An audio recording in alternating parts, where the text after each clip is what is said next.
हाँ पुत्र, क्या कहा था तुमने? इस लो स्तंभ में तेरा विष्णु है। यदि इस लो स्तंभ में तेरा विष्णु है तो जा गले लग इसके, जा।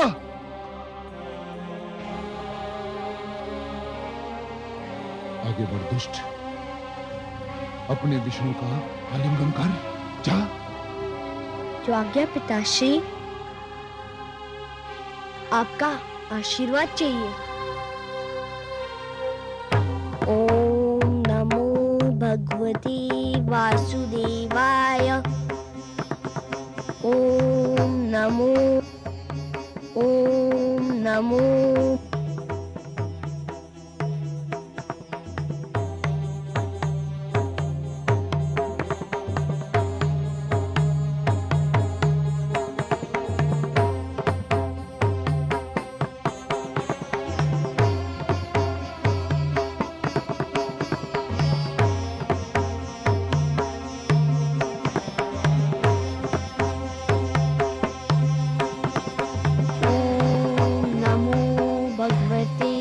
वासुदेवाय। ओम नमो भगवते वासुदेवाय। ओम नमो भगवते वासुदेवाय। ओम नमो भगवते वासुदेवाय।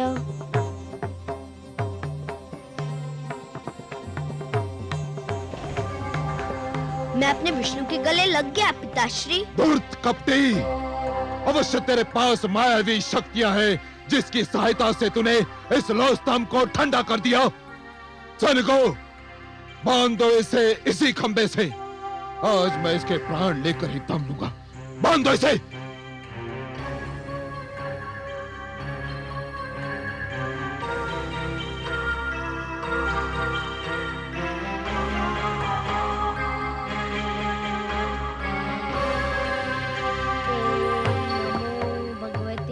वासुदेवाय। ओम नमो भगवते वासुदेवाय। ओम नमो भगवते वासुदेवाय। ओम नमो भगवते वासुदेवाय।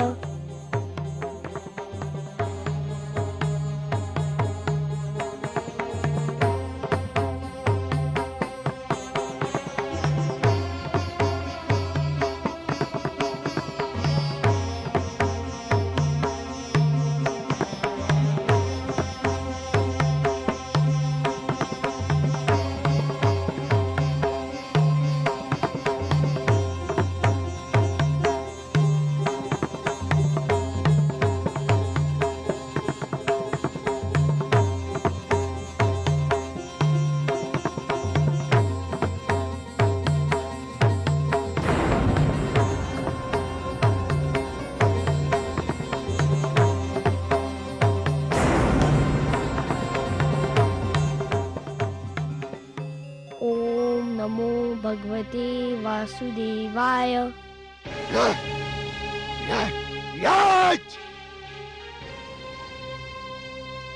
अब तुझे कोई नहीं बचा सकता, तेरा विष्णु भी नहीं। हाँ,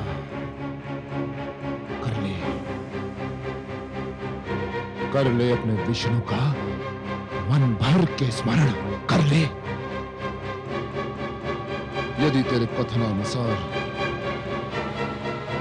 इस स्तंभ में विष्णु है तो उसे कह कि वो बाहर निकलकर तुझे दर्शन दे और तेरे वध का दृश्य भी देखे। तो जीवित नहीं बचेगा प्रयाग, अब तू जीवित नहीं बचेगा।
उतारो तू।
छोड़ दे मुझे, छोड़ दे।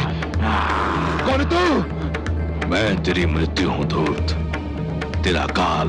नहीं, ये नहीं हो सकता। मैं नहीं मर सकता। मैं भगवान हिरण्यकशिपु हूं। मैं नहीं मर सकता।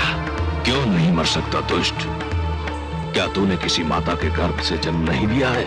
ब्रह्मा जी ने मुझे वरदान दिया है। क्या वरदान दिया है? कि ना मैं दिन में मर सकता हूं, न रात्रि में। तो देख दुष्ट, इस समय न दिन है ना रात्रि, ये संध्या काल की बेला है।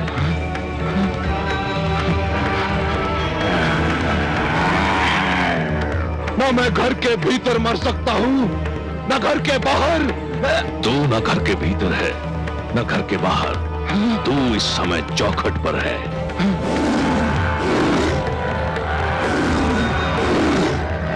ब्रह्मा जी ने कहा था कि ना मैं धरती पर मर सकता हूं, आकाश में। ब्रह्मा ने सत्य कहा था। देख तू इस समय ना धरती पर है ना आकाश में, तू धरती और आकाश के मध्य मेरी गोद में है। और क्या कहा था भाग्य विधाता ने? उन्होंने कहा था कि ना मुझे पशु मार सकता है न मानव। मुझे ना कोई पशु मानेगा ना मानव। मैं आधा नर और आधा सिंह, मेरा नाम नरसिंह है। और क्या कहा था? उन्होंने कहा था कि मेरी मृत्यु न शस्त्र संभव है न अस्त्र से। मेरे हाथों में ना कोई अस्त्र है ना शस्त्र। मैं अपने नखों से तेरा उदर चीर कर तेरा वध करने जा रहा हूं। अरे बचाओ, अरे बचाओ, कोई। तेरा अंत निकट आ चुका है मूर्ख। तू बच जाता तो एक ऐसी परंपरा का जन्म होता जो समस्त सृष्टि के लिए अनर्थकारी सिद्ध होती। पिता जन्मदाता है, यदि वही अपने पुत्र का वध करने लग जाए तो सृष्टि का क्या होगा? बचाओ।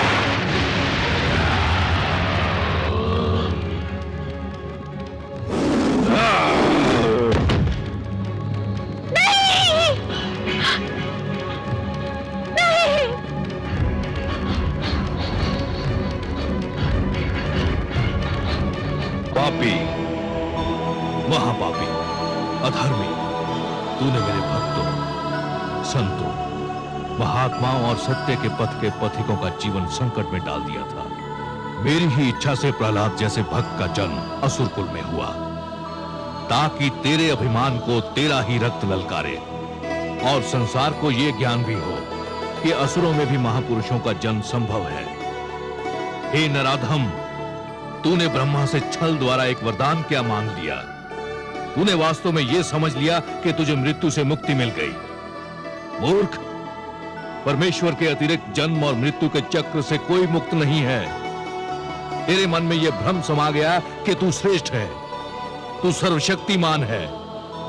हे दुर्बुद्धि, हे दुर्मते, केवल ईश्वर श्रेष्ठ है। ईश्वर, केवल ईश्वर सर्वशक्तिमान है, केवल ईश्वर सर्वशक्तिमान है।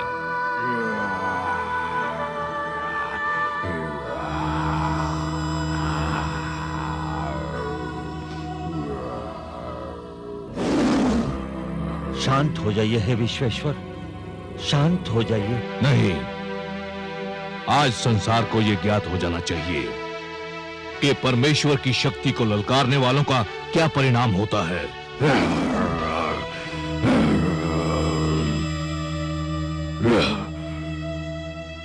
हे जनार्दन, हे लक्ष्मीपति, दुष्ट हिरण्यकश्यप अपने परिणाम को पहुंच गया है। अब अपना क्रोध रोक लीजिए। नहीं, अभिमानियों को यह ज्ञात हो जाना चाहिए कि उनका अभिमानी सिर किस प्रकार पैरों तले रौंदा जाता है।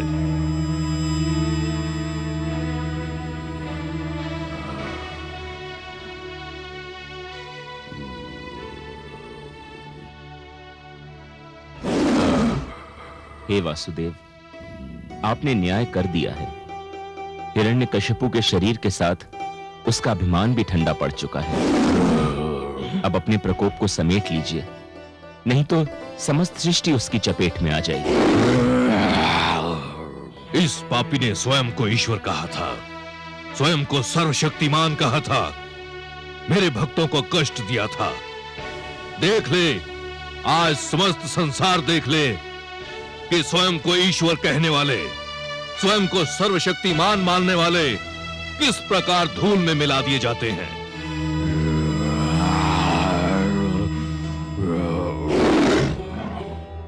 हे दया निधान, हे कृपा सागर, हे करुणा सिंधु, मैं जानती हूँ जब मानवता पे कोई संकट आता है, जब कोई आपके भक्तों को सताता है, तब आपके मन में क्रोध का ज्वार उमड़ता है।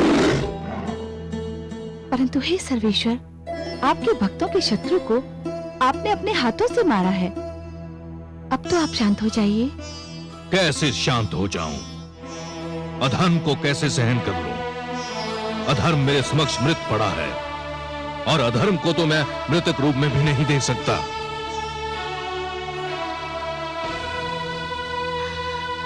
पुत्र,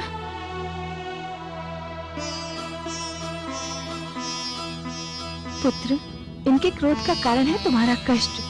केवल तुम ही इनके क्रोध को शांत करा सकते हो। यदि इनका क्रोध शांत नहीं हुआ तो प्रलय आ जाएगी, सारी सृष्टि संकट में पड़ जाएगी। आओ पुत्र। ओम नमो भगवते वासुदेवाय। हे मेरे वासुदेव, मेरे विष्णु, मेरे मन में जन्मी से आपकी जो छवि बसी है वह बड़ी सुंदर, बड़ी कोमल, बड़ी मनमोहक है। मैंने हर पल उसी छवि को पूजा है। हे जगदीश्वर, मुझे आपके इस विकराल रूप से डर लग रहा है। मैं जानता हूँ आपके क्रोध का कारण है मुझे दी जाने वाली यातनाएं, मुझे पहुँचाया जाने वाला कष्ट। उन यातनाओं और कष्ट का आपकी कृपा से अंत हो चुका है। हे वासुदेव, विश्वास कीजिए, मैंने आपसे अपने भाई अल्लाद और गुरुजन शंडर अमर के जीवन की भिक्षा अवश्य मांगी थी, परंतु पिताश्री के जीवन की भिक्षा कदापि नहीं मांगूंगा। वे आपके बैरी थे, आपने न्याय कर दिया। अब आप शांत हो जाइए और मुझे अपना वह मधुर रूप दिखा दीजिए जो मेरे मन में बसा हुआ है। हे वासुदेव, मेरी विनती सुन लीजिए, मेरी प्रार्थना स्वीकार कर लीजिए।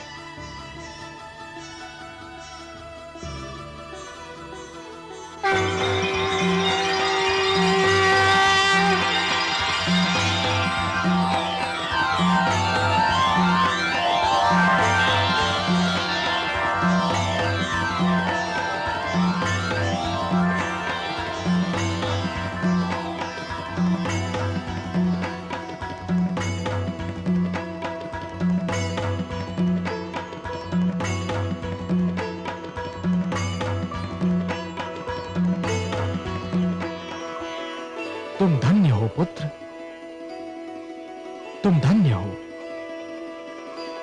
तुमने असुरों के बीच भक्ति की सुगंध फैलाई।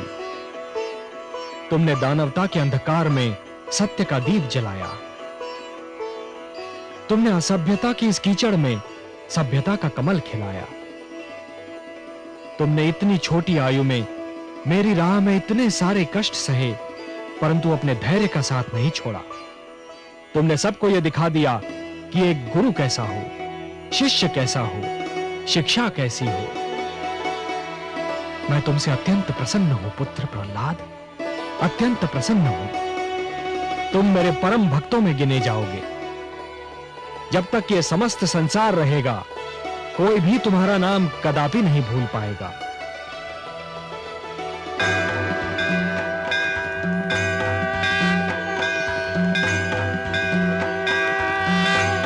परित्राणाय साधूनां विनाशाय च दुष्कृतां धर्म संस्थापनार्थाय संभवामि युगे युगे। जब जब धर्म पर संकट आएगा महादेवी, और ये दुष्ट जन महात्माओं को कष्ट पहुंचाएंगे, तब तब धर्म की रक्षा करने में आऊंगा, धरती और मानवता की रक्षा करने में आऊंगा और हर युग में आता रहूंगा। होना ही था एक दिन अभिमानी का नाश, अंधियारा हारा सदा, जीता सदा प्रकाश। अहंकार जब कर गया अपनी सीमा पार, भक्तों के हित में किया दुष्टों का संहार, दुष्टों का संहार।